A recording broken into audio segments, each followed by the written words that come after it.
मनोज जरांगे पाटील यांनी उपमुख्यमंत्री फडणवीसांवर गंभीर आरोप केले आहेत। आई बाबा होण्याचे स्वप्न अजून पूर्ण झाले नाहीत का? आई बाबा होण्याचे तुमचे स्वप्न पूर्ण करा अपोलो फर्टिलिटीद्वारे। मोफत सल्ल्यांसाठी कॉल करा 9953959370। फडणवीसांच्या सांगण्यावरूनच सरकारने मराठा समाजाचा रेकॉर्ड शोधणं बंद केल्याचे जरांगे म्हणतात।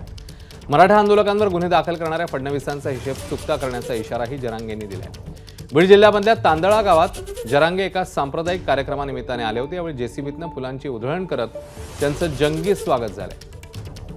त्यांना आपले डावून रेकॉर्ड घ्यायचे होते। आपण 29 तारखेला काय निर्णय घेतो तर त्याच्यावर त्यांना काम करायचं। देवेंद्र फडणवीस दिल्लीला गेला आणि इकडे म्हणलं आम्हाला बैठकच नाही घ्यायची। एकोणतीसची बैठक कॅन्सल तिथंच मागे आलं।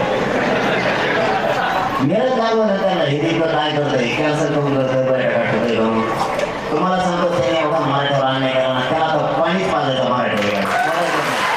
काही कारण नसताना पोरांना नोकरीपासून वंचित ठेवलं जातंय। त्यांना आपला समाज आणि आपल्या समाजाचे वेगळं संपादित हे लक्षात असू दे आणि आपली जबाबदारी ते संपवून न्यायची। पण काही हारामुळं ऐकायला जाऊन मजबूत करत असला तरी दिवस बदलणार आहे त्याचा हिशोब होता म्हणून आता मात्र त्यांचा नाव निश्चित झालता।